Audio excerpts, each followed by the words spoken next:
You used money today. Maybe you tapped your phone to pay for a coffee. Maybe you checked your bank balance on an app. Maybe you did nothing at all with it, but it was there, quietly shaping your day in ways you probably didn't think about. Most of us use money constantly, and most of us have never really stopped to ask what it actually is. It's not a strange question. It's one of the most important questions you can ask about how the modern world works. And the answer is simpler and stranger than you might expect. So let's start at the beginning. Think about a world without money. Not a dystopia, just the way things used to be for most of human history. Imagine you're a farmer and you grow wheat. It's harvest season and you need new shoes because yours are falling apart. So you take a sack of wheat to the local shoemaker and say, "I'll trade you this for a pair of shoes." If the shoemaker happens to need wheat that week, maybe to feed their family, maybe to trade with someone else, great, deal done. But what if they don't? What if they just bought wheat from someone else yesterday? What if what they actually need right now is cloth to make more shoes? Now you're stuck. You have to go find someone who has cloth and wants wheat. Let's say you find them. You trade your wheat for cloth. Then you walk back to the shoemaker and trade the cloth for shoes. 2 transactions instead of 1, and you've spent half your day wandering around trying to line up a deal. And that's a simple example. Imagine you're a musician, you play at events. What do you barter with? A song. How many songs equal a chicken? How do you negotiate that? What if the person with chickens doesn't like music? This system is called barter. And for small communities, a village, a single market, it works well enough. But as soon as communities get larger, as soon as people start specializing in different skills, as soon as you're trading with strangers, barter becomes painfully slow and absurdly complicated. You'd spend more time negotiating trades than actually living. At a certain point, people realized they needed something better. Something that could sit in the middle of every trade and make it simple. They needed a common language for value. So, what did they come up with? Money. But here's the part that might surprise you. Money is not a thing exactly. It's an agreement. Think about it. Why does a crumpled $20 bill have value? You can't eat it. You can't build anything with it. If you were stranded on a desert island, it would be useless.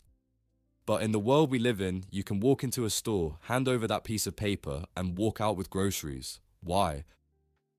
Because everyone in that store, the cashier, the manager, the suppliers, the farmers who grew the food, has agreed implicitly that this piece of paper represents value. And because everyone agrees, it works. This is a key idea, and it's worth sitting with for a moment. Money is, at its core, a system of shared trust. It works because we all participate in it together. Once you understand that money is a system of trust, the next question is, what does it actually do for us? Why does this system exist in the first place? Economists describe money as having 3 core functions.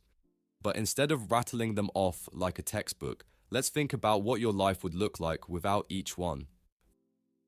First, money acts as a medium of exchange. That's a fancy way of saying it's something everyone agrees to accept in a trade. Remember the musician trying to barter a song for a chicken? With money, the musician gets paid in cash. Then they use that cash to buy the chicken. Simple. The money sits in the middle of the transaction and makes it work. No negotiation, no chain of trades, just a clean exchange. Second, money serves as a unit of account. This one's subtle but incredibly important. It means money gives us a universal way to measure value. A coffee costs $5, a laptop costs $1,000, a car costs $30,000. These numbers let you compare completely different things and make decisions. Without this shared measuring system, how would you even know if something was a fair price? You'd be guessing constantly. And third, money acts as a store of value. This is what allows you to earn something today and use it next month or next year. You don't have to spend your paycheck the moment you get it. You can save it, plan around it, build something over time. Imagine if you got paid in fresh vegetables. You'd have to use them within a week or they'd rot. Money doesn't rot, it waits for you. These 3 functions, exchange, measurement, and saving, are the reason money exists. every form of money across every culture has served these same basic purposes.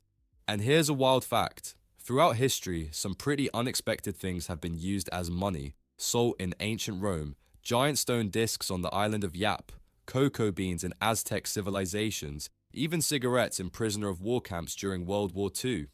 As long as everyone in the community agreed it had value, it worked. The physical form didn't matter nearly as much as the collective agreement.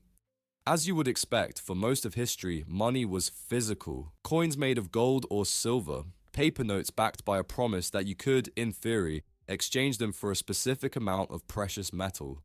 The connection between money and something tangible was something you could hold. It felt reassuring. It felt real. But over time, that connection loosened.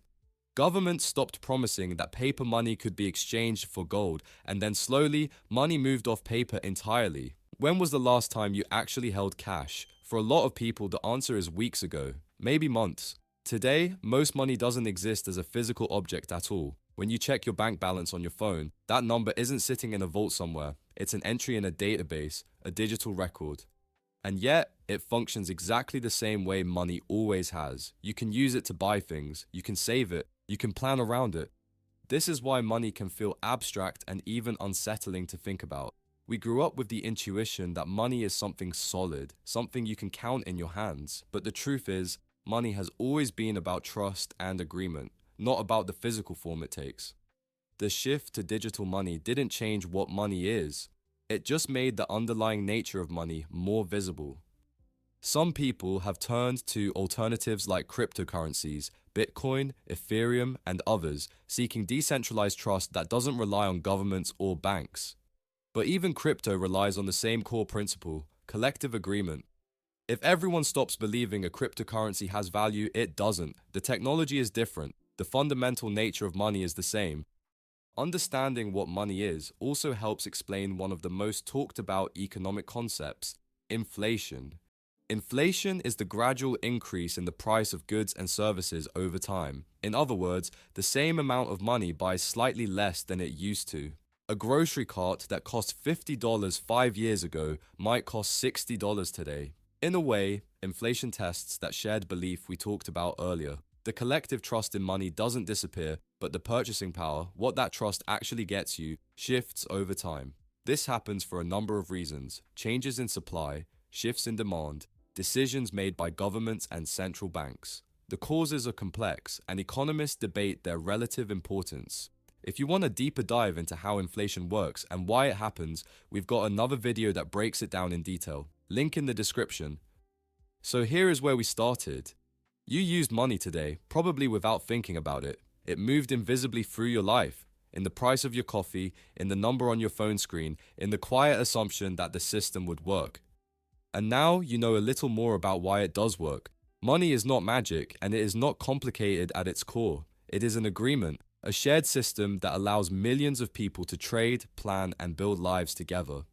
It has taken many forms over the centuries, from coins to paper to digital numbers.